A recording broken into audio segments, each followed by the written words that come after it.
Ready एकदम ध्यान से। हेलो माय डियर फ्रेंड्स, कैसे हैं आप लोग? एकदम मज़े में हैं, एकदम फुल मज़े में हैं। चलिए, होना भी चाहिए, क्योंकि जब तक मन खुश नहीं रहेगा तब तक फिजिक्स इस मस्तिष्क के अंदर प्रवेश नहीं करेगा। इसलिए मज़े में रहना है और हमें पढ़ाई करना है। तो चलिए, आप सभी बच्चों का ललन सर के इस प्यारा सा चैनल में मन लगाकर पढ़ाई करने के लिए स्वागत है, हार्दिक स्वागत है, नम्रता के साथ स्वागत है, विनम्रता के साथ स्वागत है, हर तरह से स्वागत है। आप इस स्वागत का जवाब पूर्ण आस्था और विश्वास के साथ देंगे, हमें पूर्ण विश्वास है। तो चलिए स्टार्ट करते हैं। हम बच्चे ने पिछले क्लास में कुछ जीरो लेवल की बातें कर लिया था, और वो जीरो लेवल की बातें नहीं थी। कुछ देर में आपको पता चलेगा कि वह हमारे इस टॉपिक के लिए बहुत इम्पोर्टेंट था। तो हम लोगों का चर्चा का पॉइंट है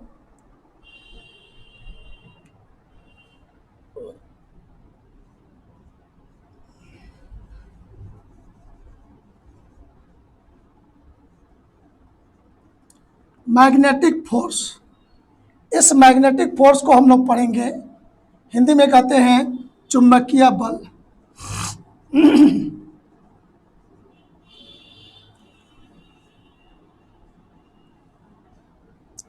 कहता है कि सर, किसी चुंबकीय क्षेत्र में यदि किसी आवेशित कण को गति कराते हैं, उस चुंबकीय क्षेत्र के सराउंडिंग में भी, उस आवेशित कण के सराउंडिंग में भी चुंबकीय क्षेत्र उत्पन्न हो जाता है, और एक चुंबकीय बल क्षेत्र दूसरे चुंबकीय क्षेत्र पर बल लगाता है। अर्थात चुंबकीय क्षेत्र गतिशील आवेशित कण पर बल लगाता है, उसी बल को हम लोग कहते हैं चुंबकीय बल। सेट हो गया मन में? इसको हम लोग पिछले क्लास में लिख लिए थे, अब इस पर बातें ज़्यादा नहीं करनी है। तो बाय एक्सपेरिमेंट पाया गया था,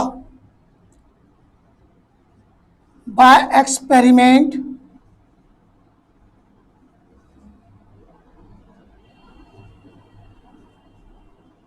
पाया गया था कि जब आवेशित कण के गति का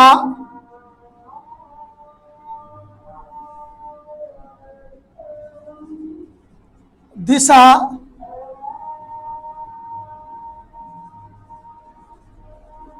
चुंबकीय क्षेत्र वेक्टर बी के लंबवत हो तो उस गतिशील आवेश पर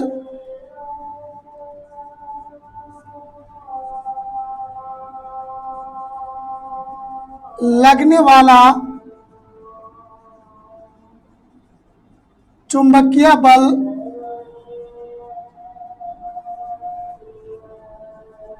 महत्तम, मैक्सिमम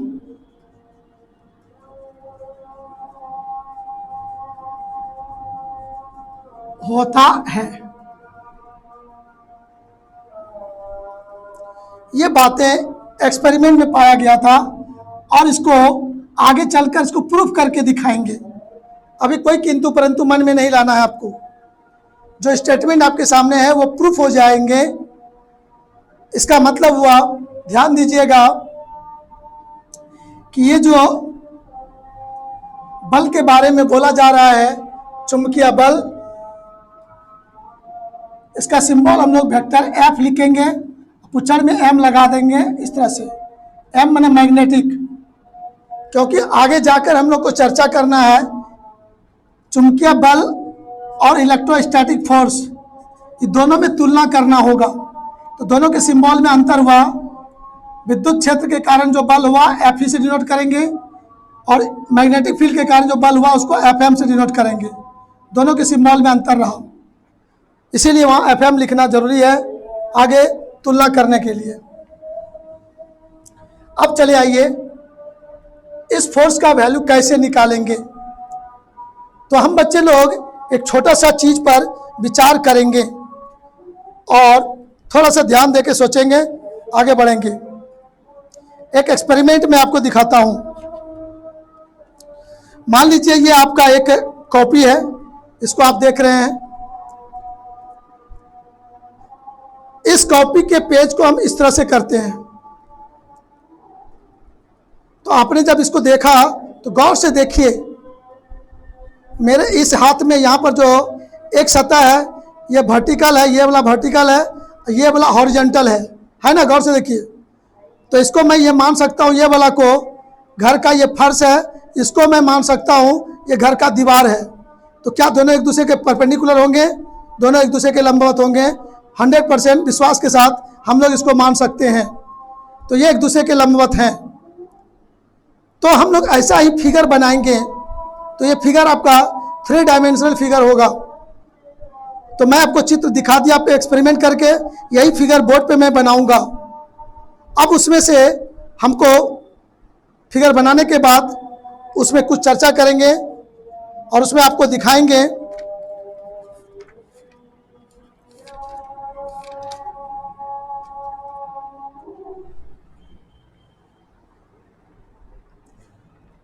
इसको डिलीट कर देता हूं।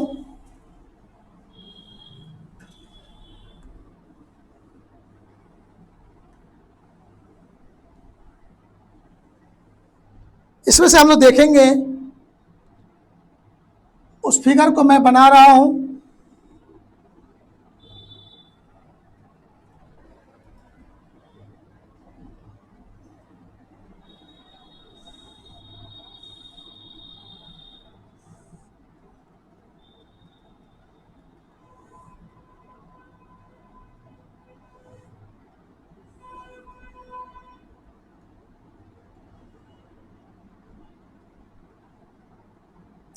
ये आप मान लीजिए इस तरह से। तो ये आपका जो सरफेस हुआ, ये हुआ आपका हॉरिजॉन्टल, और ये जो हो गया आपका वर्टिकल हो गया। तो मैं आपसे पूछूंगा ये एंगल कितना होगा। तो मैं आपसे ऑप्शन देके पूछ रहा हूं। ए नंबर में ये एंगल को यदि मैं थीटा कहूँ, इस एंगल का वैल्यू <90। बी नंबर में पूछूंगा थीटा > 90। सी नंबर में पूछूंगा थीटा = 90। अब बच्चों का जवाब चाहिए कि ये जो एंगल आपको दिख रहा है ये एंगल कैसा होगा। अब बच्चे ए बी सी में को चॉइस दीजिए, कौन सही होगा। आप लोग के आंसर को मैं देखता हूं।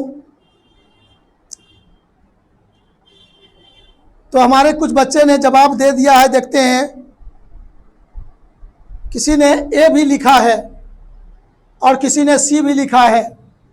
तो प्यारे बच्चों, सी वाला सही आंसर होगा, ए वाला और बी वाला ये गलत हो जाएगा यहाँ पर। क्यों? क्योंकि आपको मैंने कहा था ये फर्श है, तो फर्श का जो 2 किनारा होगा वो एक दूसरे के लंबवत होता है। तो चलिए ठीक है, ये कोण तो आपको देखने में भी 90 लगता होगा, भी 90, ये भी थीटा 90 होगा। और ये कोण जो आपका यहाँ से यहाँ तक है, ये भी कोण आपका कितना होगा? 90 होगा, क्योंकि फर्श और दीवार के बीच का जो कोण बनता है वो भी 90 है। यहाँ पर सभी लाइन एक दूसरे के साथ 90 ही कोण बना रहा है। चलिए, देखने में नहीं लग रहा है इसलिए ये 3 डायमेंशनल फिगर है। ये फर्श लेटा हुआ है और ये दीवार खड़ा है, इसीलिए थोड़ा सा समझने में कन्फ्यूजन होने का संभावना है। तो चलिए, आप लोगों का जवाब देख लिया मैंने। आपका जिससे कन्फ्यूजन था क्लियर हो गया होगा पूर्ण विश्वास के साथ। अब हम इस कॉर्नर पर हम लोग कोई पॉजिटिव चार्ज पार्टिकल को रखते हैं, प्लस क्यू चार्ज रखते हैं, और ये इसको मैं मानता हूँ कि ये मेरा एक्स एक्सिस है और इस दिशा में आपका मैग्नेटिक फील्ड वेक्टर बी है। मैग्नेटिक फील्ड का दिशा एक्स एक्सिस के अलॉन्ग है, ऐसा मैंने सोचा। और चार्ज पार्टिकल को ये आपका मैं मानूंगा वाई एक्सिस मान लेता हूँ। इस दिशा में मैंने चार्ज पार्टिकल को गति कराया था। तो इस समय जो चुंबकीय क्षेत्र होगा, चुंबकीय बल होगा, वह चुंबकीय बल किधर होगा? तो सर फर्श के लंबवत ये जो दीवार है उस दीवार की दिशा में होगा। और इसको यदि मैं जेड एक्सिस मान लूँ तो फोर्स का दिशा इधर बताया गया था। यह एक्सपेरिमेंट करके फ्लेमिंग्स लेफ्ट हैंड रूल के आधार पर इसको बताया गया था। तो यहाँ पर इस डिस्कशन से एक निष्कर्ष होता है कि चुंबकीय बल को अंग्रेजी में लिखते हैं, कोई दिक्कत नहीं होगा, समझ जाएंगे आप लोग। मैग्नेटिक फोर्स वेक्टर एफएम का दिशा उस तल के लंबवत होता है जिस तल में वेग तथा चुंबकीय क्षेत्र वेक्टर बी रहता है या होता है।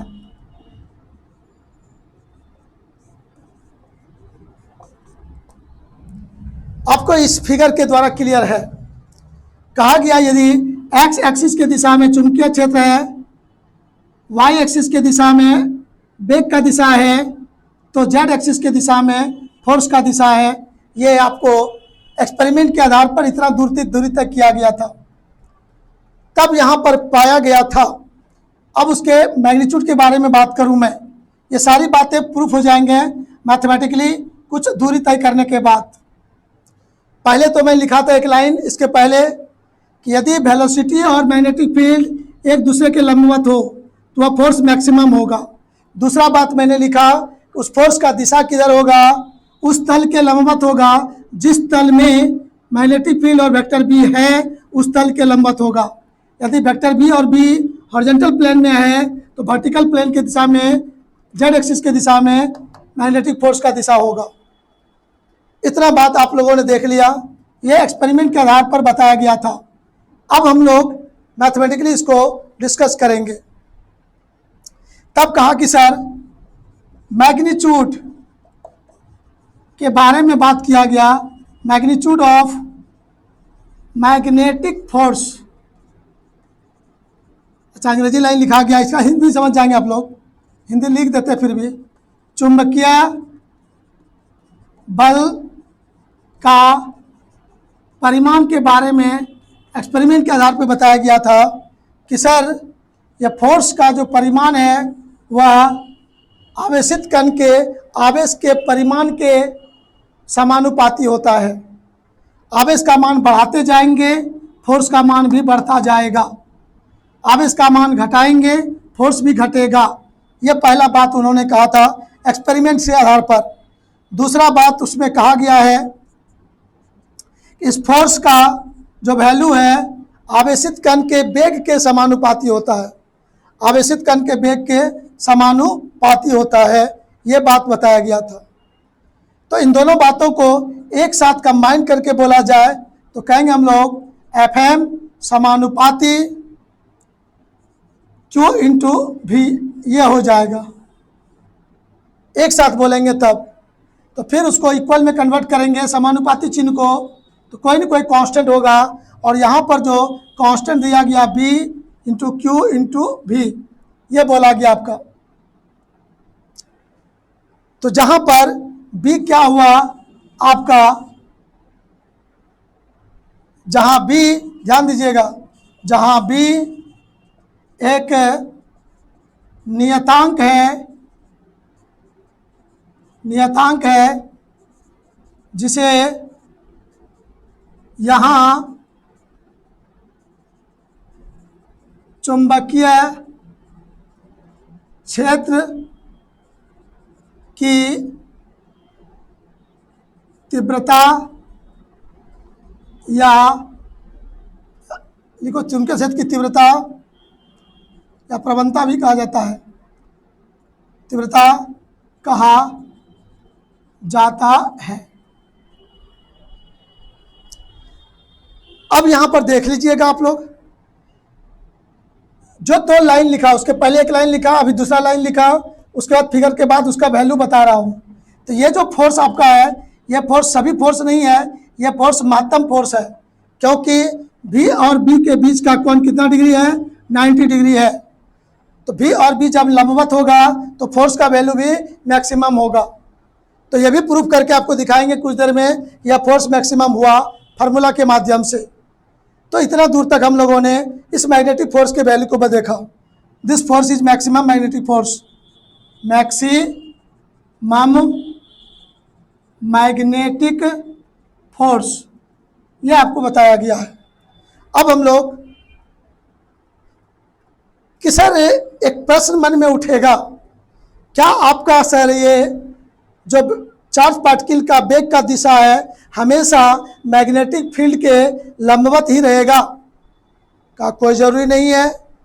मतलब ये थीटा का मान जो है 30 डिग्री भी हो सकता है, थीटा का मान 20 डिग्री भी हो सकता है, थीटा का मान 5 डिग्री भी हो सकता है, थीटा का मान कुछ भी लिया जा सकता है, हमेशा लंबवत नहीं होगा। तो ये जो फॉर्मूला आपको या जो कंसेप्ट आपको मिला कि सर जब आवेशित कण का गति का दिशा चुंबकीय क्षेत्र के लंबवत होगा तो उस समय फोर्स महत्तम होगा, और वो महत्तम फोर्स का दिशा किधर होगा वो दिखाया गया, और उसका वैल्यू कितना होगा वो दिखाया गया। इस फोर्स का दिशा को हम लोग चित्र में देख के बता दे रहे हैं। हालांकि इसको बताया जाता है फ्लेमिंग्स लेफ्ट हैंड रूल के द्वारा। किसके द्वारा? फ्लेमिंग्स लेफ्ट हैंड के रूल के द्वारा इसके दिशा को बताया जाता है, जिसको हम आगे चर्चा करने जा रहे हैं। तो चलिए इसका स्क्रीनशॉट ले लीजिए।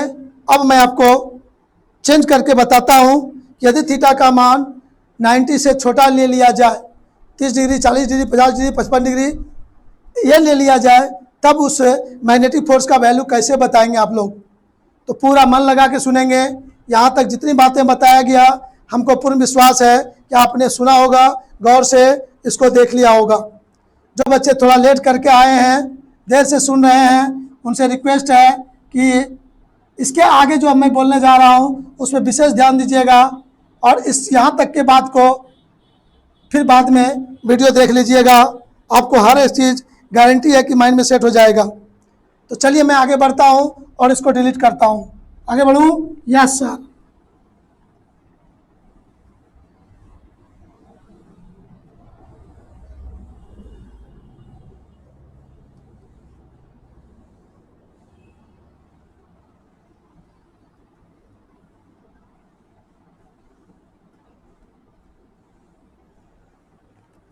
चलिए एकदम आगे बढ़ गए सर।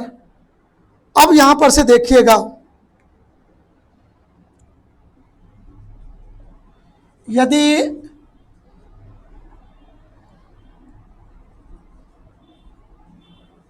आवेशित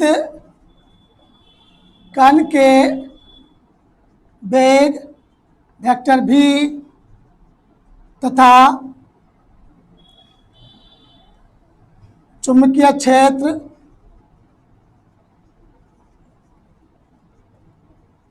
वेक्टर b के बीच का कोण समकोण ना हो, अर्थात theta not equal to 90 degree हो, तो मैग्नेटिक फोर्स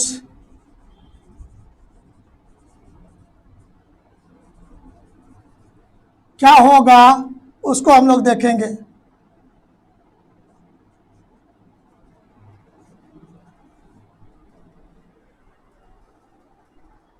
अब हम लोग फिर उसी फिगर पर आएंगे और उसी फिगर से हम लोग डिस्कस करेंगे।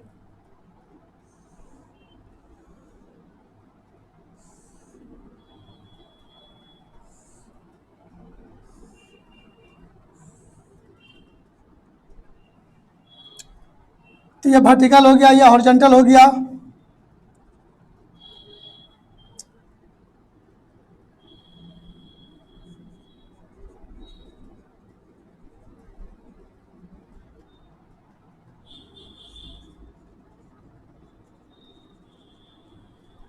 अब देखेंगे यहाँ पर ये आपका एक्स एक्सिस है तो है, इसमें कोई कंफ्यूजन नहीं। ये आपका वाई एक्सिस है तो है, ये आपका जेड एक्सिस है।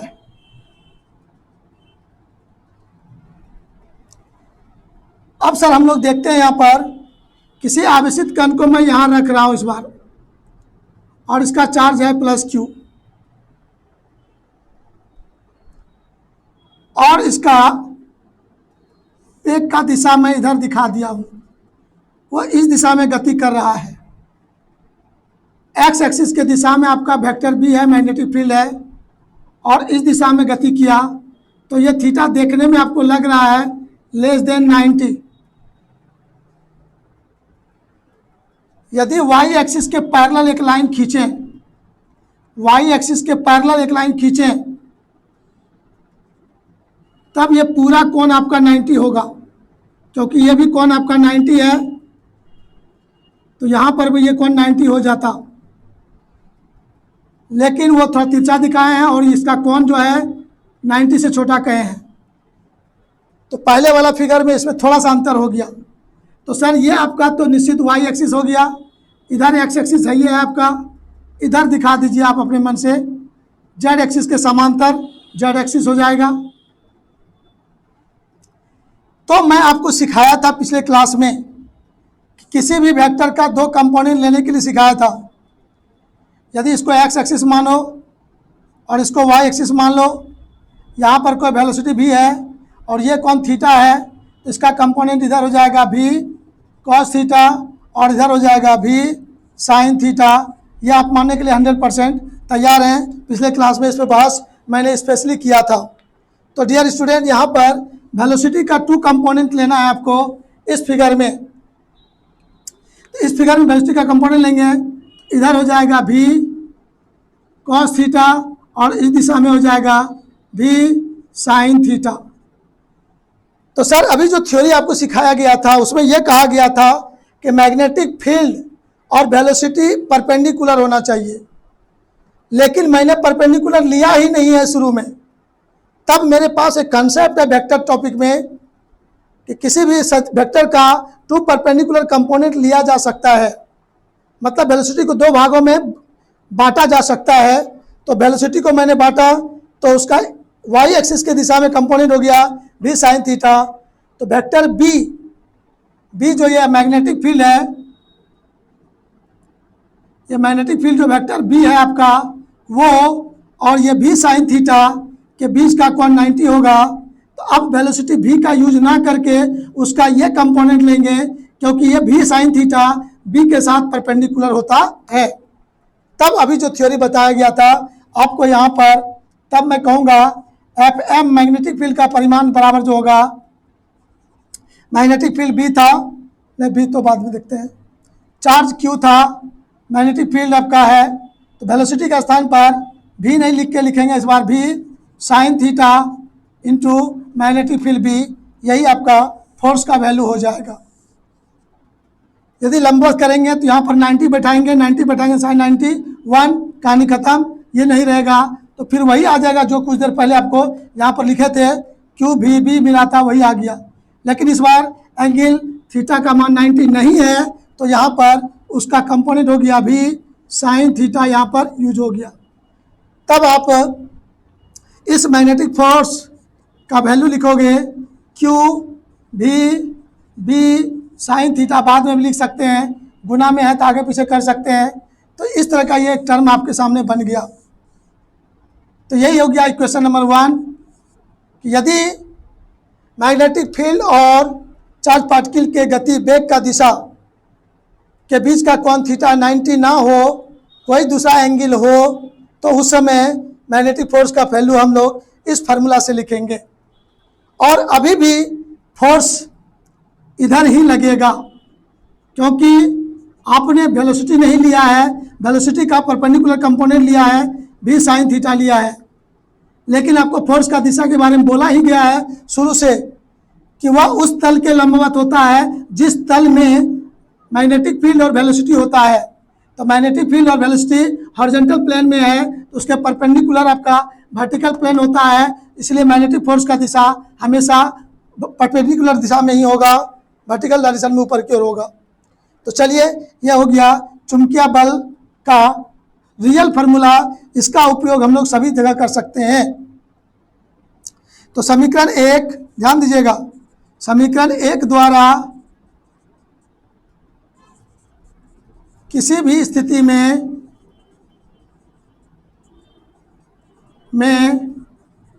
चुंबकीय बल का परिमाण प्राप्त किया जाता है। कोई भी एंगल रहेगा दोनों के बीच, उसमें इस फार्मूला से हम उसको मान को निकाल सकते हैं।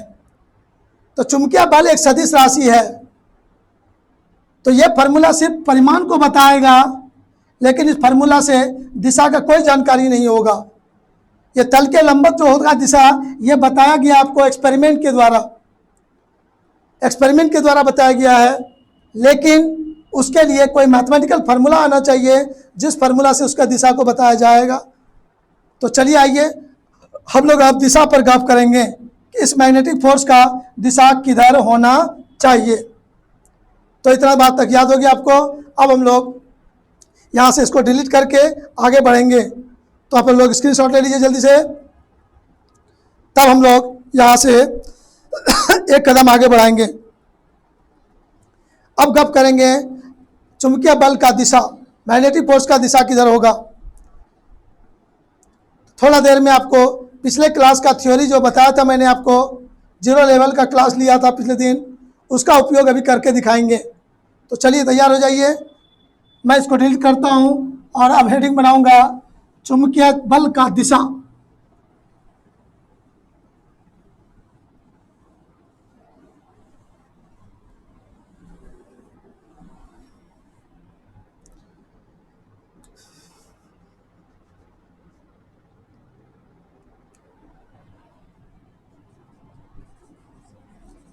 चुंबकीय बल का दिशा, डायरेक्शन ऑफ मैग्नेटिक फोर्स।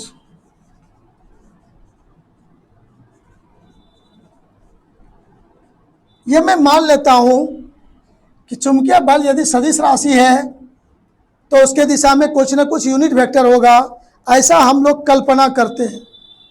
तो कल्पना करते हैं तो मान लेते हैं यदि चुंबकीय बल के दिशा में यूनिट वेक्टर एन कैप हो, तो ध्यान दीजिएगा, एन कैप हो तो डियर स्टूडेंट आप प्यार से बात करेंगे तो वेक्टर फॉर्म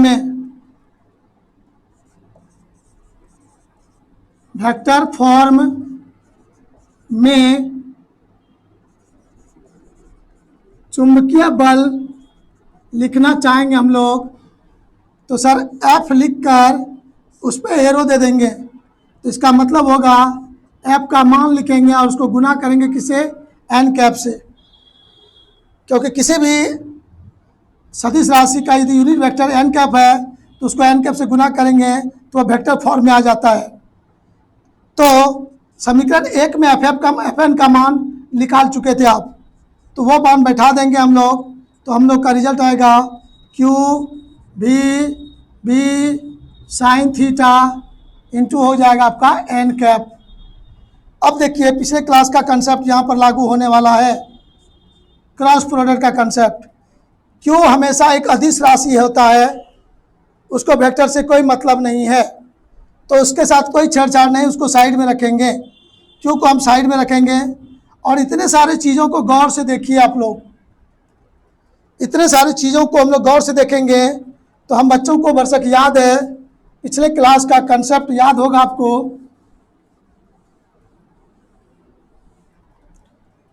उसमें बता रहे थे कि यदि दो वेक्टर हमारे पास है ए और बी, उसके बीच का एंगल थीटा है, तो vector A cross vector B का वैल्यू लिखा था हम लोगों ने A B sine theta into N cap, याद होगा आप बच्चों को। तो सेम यही चीज़ यहाँ पर आपको है, B B sine theta N cap.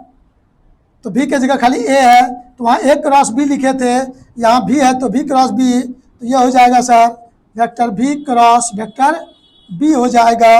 तो ये जो फार्मूला आपका हुआ यही हुआ ओरिजिनल फार्मूला, जिसके द्वारा हम लोग गतिशील आवेशित कण पर लगने वाला चुंबकीय बल का परिमाण और दिशा दोनों बता सकते हैं। तो समीकरण नंबर 2 चुंबकीय बल का परफेक्ट फार्मूला हुआ। समीकरण 2 चुंबकीय बल का सूत्र है। चलिए, तो क्रॉस प्रोडक्ट वर्ड यूज हो गया। तो यदि हम लोग क्रॉस प्रोडक्ट को नहीं देखे रहते पहले तो आज हमें बहुत दिक्कत होता, इसलिए मैंने पिछले क्लास में बहुत चीज़ याद दिला दिया। कुछ हमारे बच्चे होंगे जो बहुत दिन से नहीं देखे होंगे, इसको कन्फ्यूजन होता होगा, तो कल मैं दिखा चुका था, तब मैं आज थ्योरी बता रहा हूँ और उसमें उस फार्मूले का यूज करूँगा। अब हमें ज़्यादा बकना नहीं पड़ेगा क्योंकि मैं सब चीज़ कल बहुत ज़्यादा बक चुका था इस पर। तो ये हुआ चुंबकीय बल का सूत्र हो गया। तो याद कर लिया आपने, याद कर लीजिए इसमें क्या क्या चीज़ यूज हुआ उसको आप लोग गौर से देखिए। तो ये क्रॉस प्रोडक्ट का दिशा, ध्यान से सुनिएगा आप लोग, क्रॉस प्रोडक्ट का दिशा राइट हैंडेड स्क्रू रूल द्वारा प्राप्त होता है। इसका मतलब चुंबकीय बल का दिशा भी हम लोग राइट हैंडेड स्क्रू रूल से बता सकते हैं, क्योंकि vector B cross vector B का दिशा जिधर होगा चुंबकीय बल का दिशा भी उधर ही होगा, क्योंकि क्यू हमारा अदिश राशि है, उसको दिशा से कोई मतलब नहीं है, इसका दिशा ही इसका दिशा होगा। तो यहाँ पर निष्कर्ष पर पहुंचे हम लोग, आराम से कह सकते हैं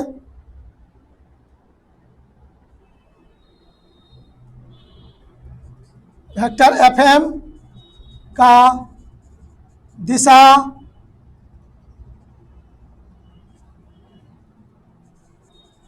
क्रॉस प्रोडक्ट के अनुदिश होगा। एकदम आराम से बोल देंगे।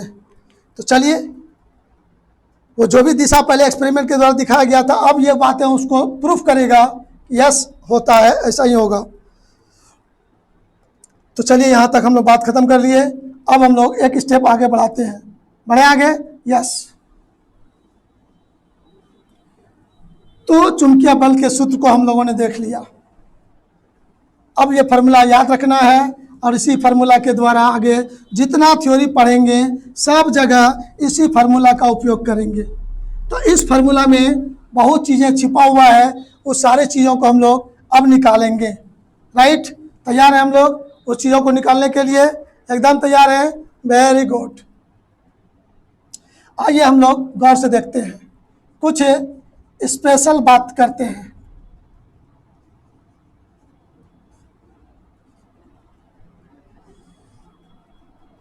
स्पेशल केस में हम लोग देखते हैं सबसे पहला नंबर,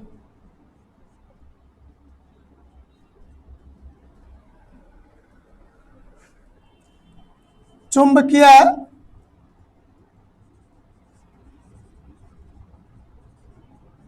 बल का मान 0 होगा। अर्थात Fm बराबर 0 होगा कब? जब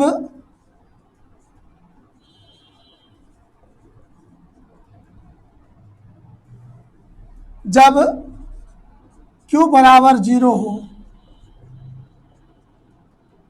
अर्थात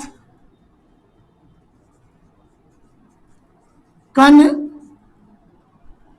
उदासीन हो। Q का मान 0 होने का मतलब आवेशित नहीं हो, क्या हो? कण उदासीन हो। उदासीन कण कौन है? न्यूट्रॉन। यदि किसी चुंबकीय क्षेत्र में उदासीन कण को गति करा देंगे, अर्थात न्यूट्रॉन को गति करा देंगे, तो उस मैग्नेटिक फील्ड के द्वारा उस न्यूट्रॉन पर कोई बल नहीं लगेगा, चुंबकीय बल नहीं लगेगा। एक बात हुआ। ऑब्जेक्टिव क्वेश्चन, इसमें जितने भी लाइन लिखेंगे सब बोर्ड एग्जाम में पूछ चुका है और भविष्य में भी पूछने का संभावना रहेगा।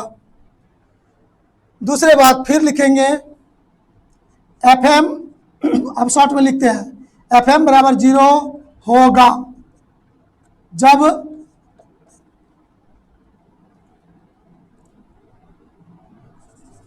आवेशित कण स्थिर होगा, अर्थात V बराबर 0 होगा। सर, इस चुंबकीय बल का सूत्र आपने निकाल के देख लिया है। परिमाण के लिए सूत्र Fm बराबर Q V B sine theta. इसी फार्मूला को देख देख के हम वो सब लिख रहे हैं। इसका मान Q पर निर्भर करेगा, मतलब Q का मान 0 हो जाए तो फोर्स भी 0 हो जाएगा, अर्थात वो कण उदासीन कण हो, आवेशहीन हो, तब उस पर कोई बल नहीं लगेगा। भी कहता कि जब कण स्थिर हो, स्थिर होगा तो वेग का मान क्या होगा? 0 होगा, और वेग का मान यदि 0 बैठा देंगे तो फोर्स भी 0 होगा, मतलब उसमें कोई बल नहीं लगेगा। अर्थात इसका मतलब हुआ इस पूरे हॉल में मैग्नेटिक फील्ड है आपका, उसके अंदर कोई आवेशित कण लाके स्थिर रखे हैं, गति नहीं करा रहे हैं, लाके खाली उसको स्थिर रख रहे हैं, तब भी उस पर कोई बल नहीं लगेगा। ये फार्मूला भी बता रहा है, और इसके पहले भी थ्योरी हम लोग पढ़ चुके थे, ऑस्टेड साहब के एक्सपेरिमेंट में ही हम लोग देख रहे थे। तीसरा पॉइंट, Fm बराबर 0 होगा जब B बराबर 0 हो, अर्थात चुंबकीय क्षेत्र अनुपस्थित हो।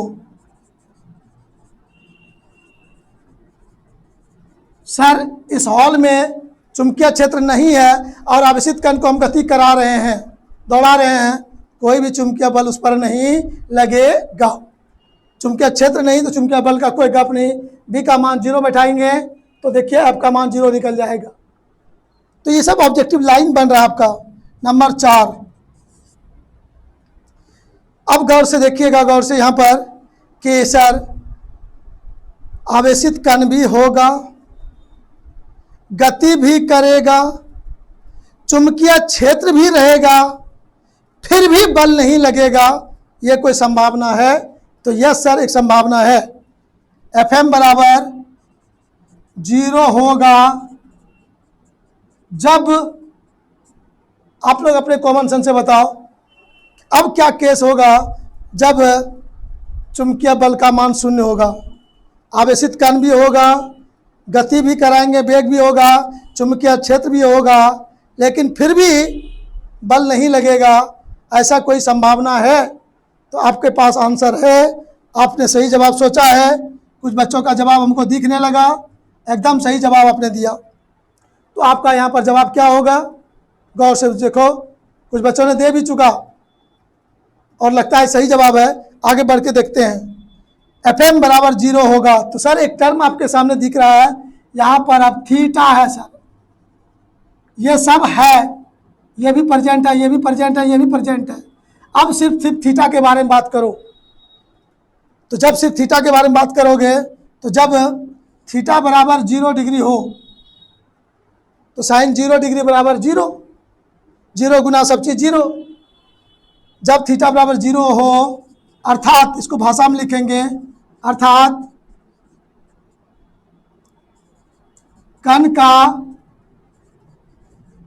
वेग का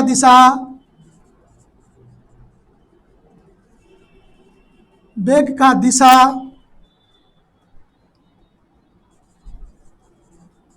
चुंबकीय क्षेत्र वेक्टर बी के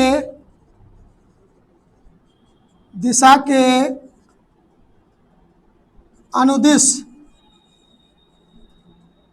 हो, अर्थात समांतर हो, पैरेलल हो।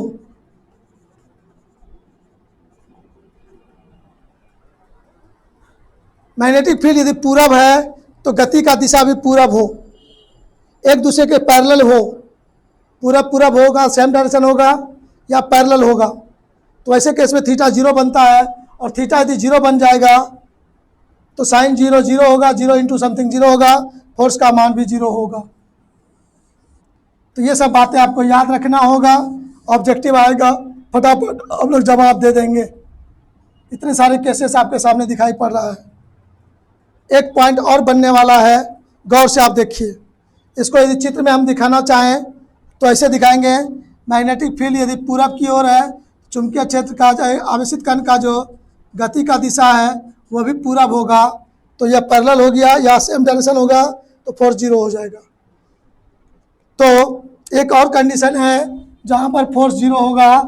आप लोग अंदाज लगा चुके होंगे कि सर अब ऐसा कौन सा चीज़ बच गया जहाँ फोर्स 0 होगा। तो आपको हमारे कुछ बच्चों ने सोच चुका होगा, और देखते हैं चैट बॉक्स को वो क्या लिखते हैं, क्या जवाब देते हैं। यस, वेरी गुड, सही जवाब है।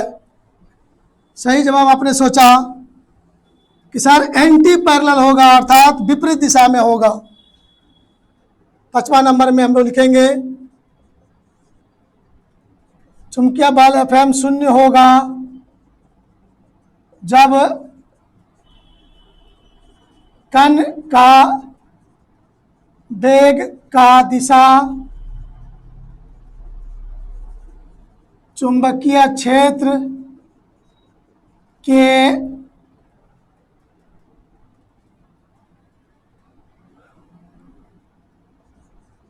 विपरीत दिशा में हो, विपरीत दिशा में हो, अर्थात एंटी पैरेलल हो।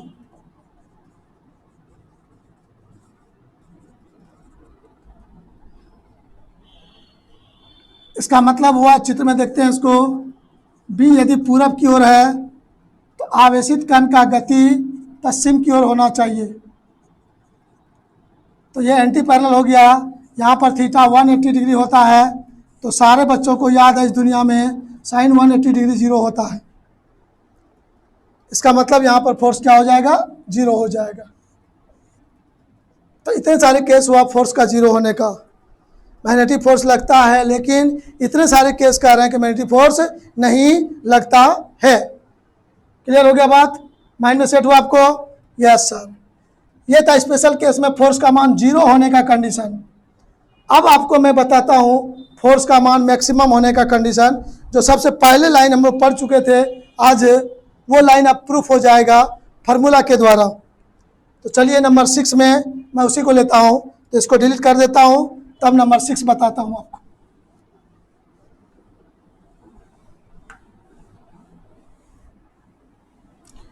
तो देख रहे हैं सब इम्पोर्टेंट लाइन है, और हम उम्मीद रखेंगे हम आप बच्चों से एकदम जोश में रहिए। आप खुद पढ़िए और अपने दोस्तों को पढ़ने के लिए प्रेरित कीजिए, क्योंकि अब आपको यहाँ समझ में आ गया है किसी स्टाइल से हमें पढ़ाई करनी है।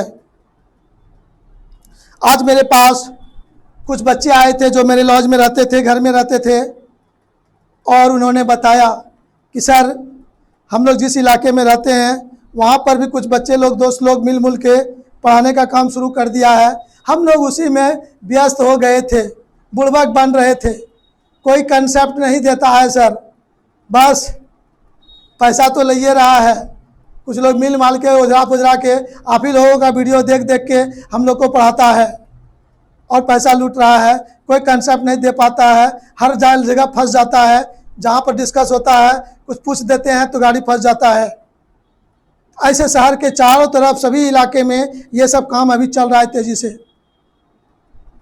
तो हमारे बहुत सारे बच्चे उसी में व्यस्त भी हो गए थे, बहुत सारे बच्चे अभी उसी में व्यस्त भी हैं। ठीक है, व्यस्त रहिए, आपको कोई मना नहीं करता है, लेकिन अपना रूटीन बना के आप मेरे से जुड़े हैं, इस वीडियो को भी देखने का कोशिश कीजिए।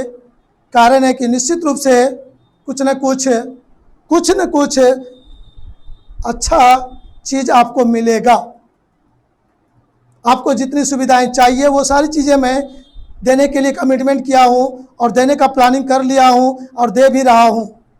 अब बच्चों को क्लास चाहिए, डिस्कशन चाहिए, ऑब्जेक्टिव क्वेश्चन का टेस्ट चलना चाहिए, उसके फिर आंसर पर डिस्कशन होना चाहिए, नोट्स मटेरियल चाहिए, और भी जो कमी है उसको पूरा करेंगे। और कुछ ही दिन में आपका प्यारा सा टॉपिक, बहुत सारे बच्चे ऑप्टिक्स के लिए परेशान हो गए हैं, लेकिन मैं डियर स्टूडेंट बता दे रहा हूँ, देर से आएंगे लेकिन दुरुस्त आएंगे, और वैसा आएंगे कि एक हंगामा के साथ आएंगे। तो आपको थोड़ा वेट कीजिए। यदि हम चार्ज से रिलेटेड थ्योरी को पढ़ रहे हैं तो मेरा सोच है उस चार्ज से रिलेटेड सारे थ्योरी को मैं जमा करके स्थिर कर दूं, फिर चार्ज पर दोहरा के हमको ना आना पड़े, फिर यहाँ से निकल जाऊं तो फिर दूसरे दुनिया में जाऊं, रे लाइट में, ऑप्टिक्स में, वेव ऑप्टिक्स में, तो वहाँ पर चर्चा हो लाइट के बारे में, तो फिर होते रहे। तो इस चैप्टर को जैसे एंड करेंगे, आपको ध्यान में दिला देता हूँ, इस चैप्टर के एंड होने के जस्ट बाद मैं आपको वो सारी चीज़ें देना शुरू करूँगा। दो चीज़ लेके चलूँगा एक साथ। एक ऑप्टिक्स, सप्ताह में 4 क्लास देंगे ऑप्टिक्स का, और सप्ताह में 3 दिन क्लास देंगे मॉडर्न फिजिक्स का। करंट इलेक्ट्रिसिटी ख़त्म, इलेक्ट्रोस्टैटिक्स ख़त्म, मैग्नेटिक इफेक्ट ख़त्म, बस बड़ा बड़ा ग्रुप ख़त्म, चार्ज से रिलेटेड बड़ा बड़ा ग्रुप ख़त्म, बचेगा ऑप्टिक्स और मॉडर्न। मैं दोनों को एक साथ लेके चलूँगा, 4 दिन ऑप्टिक्स, 3 दिन मॉडर्न। तो मॉडर्न में हमको लगता है इस बार 5 चैप्टर होता है, उम्मीद है कि 3 चैप्टर को इस बार रिमूव कर देगा जहाँ तक चर्चाएं हो रही है। तो जो रिमूव होने की संभावना है उसको हम लोग रोक के रखेंगे। जो होने का मोस्ट इम्पॉर्टेंट चैप्टर है पहले उसको डील कर लेंगे। चैप्टर नंबर 11 ऑप्टिक्स है, चैप्टर नंबर 9 और 10, और 11 है मॉडर्न का मोस्ट इम्पॉर्टेंट चैप्टर। तो 9 और 11 को एक साथ चलाएंगे, 9, 10 इधर ख़त्म, इधर भी सारा चीज़ ख़त्म। मतलब किसी भी सूरत में नवंबर आधा होते होते आपका फुल सिलेबस कंप्लीट करा दूंगा। आपको लेकिन जोश में लगे रहना होगा। जो बच्चे यहाँ पर थोड़ा लेट से आए हैं, अब चौथा चैप्टर से पढ़ना शुरू किए हैं, वो यहाँ से क्लास कंटिन्यू कीजिए और एक रूटीन बना के पीछे का भी करंट इलेक्ट्रिसिटी का भी काम शुरू कीजिए। यहाँ से आपका बेस्ट तैयारी होगा और अच्छा से अच्छा तैयारी हम कराएंगे। मैं दृढ़ संकल्पित हूँ, बशर्ते आपको सिर्फ अपना जोश बना के रखना है, अपने जोश को कम नहीं होने देना है, क्योंकि मेरा जोश आपको कोई फ़ायदा नहीं देगा। बस मोटिवेट करूँगा। सियार वाला हालत, ठंडा दिन में जब खेत में सियार को ठंडा लगता है तो एकदम रात में कसम खाता है, आज सुबह होने दो, अपना रहने का मान बनाइए लेंगे, घर बना लेंगे। सुबह जैसे धूप लगता है, अच्छा ठीक है कोई बात नहीं, अब देखेंगे दूसरा दिन। फिर रात में ठंडा लगता है, फिर सुबह मान खोदने का प्लानिंग करता है, फिर सुबह धूप लगता है, फिर छोड़ देता है, और ऐसे करते करते सियार का पूरा ज़िंदगी बीत जाता है। तो माय डियर स्टूडेंट, सियार वाला लक्षण नहीं रखना है, तेज रहना है उसके जैसा, लेकिन ये लक्षण सियार का बहुत ही खस्ता लक्षण था, जिससे उसको बहुत दिक्कत होता था। इसलिए अस्थाई घर उसका कभी नहीं हो सका। सियार का कोई अस्थाई घर नहीं होता है। ठीक है, तो चलिए, हम बच्चे समझ गए होंगे मैं इशारा क्या कर रहा हूँ। तो जल्दी से हम लोग देख लेते हैं एक छोटा सा पॉइंट।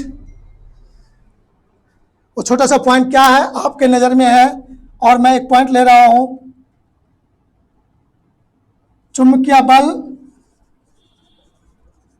चुंबकीय बल महत्तम होगा। कब होगा, आइए गौर से देखेंगे। तो कहता है कि गुरुजी उस फार्मूला में देखिए, आप लोग बहुत ज़्यादा रटना नहीं है, फार्मूला देखिए और सब निष्कर्ष निकालिए। साइन थीटा, इस साइन का मान मैक्सिमम होता है कब, जब थीटा का वैल्यू 90 होता है, परपेंडिकुलर होता है तब। तो इसका मतलब हम लोग लिख सकते हैं कि जब आवेशित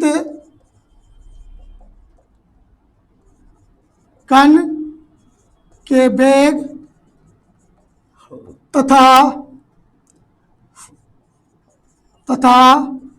चुंबकीय क्षेत्र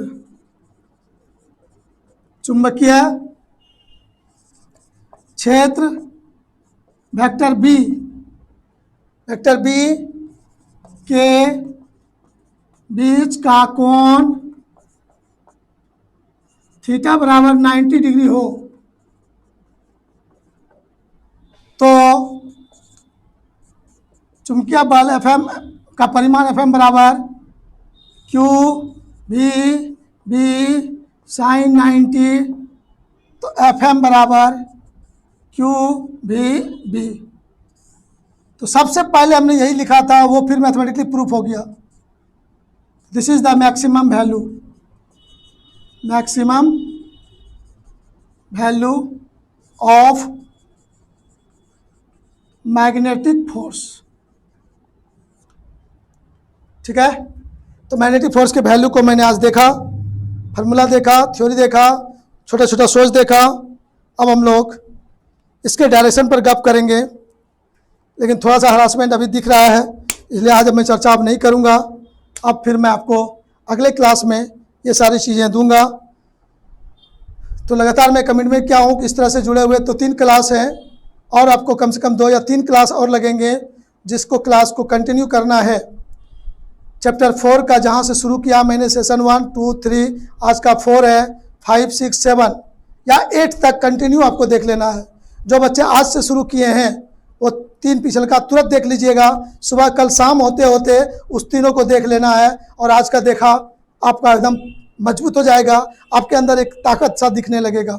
ठीक है, बाय बाय, फिर मिलते हैं अगले क्लास में नई एनर्जी के साथ, नए जोश के साथ, नए उमंग के साथ। जय हिंद, जय भारत, जय राधे कृष्ण।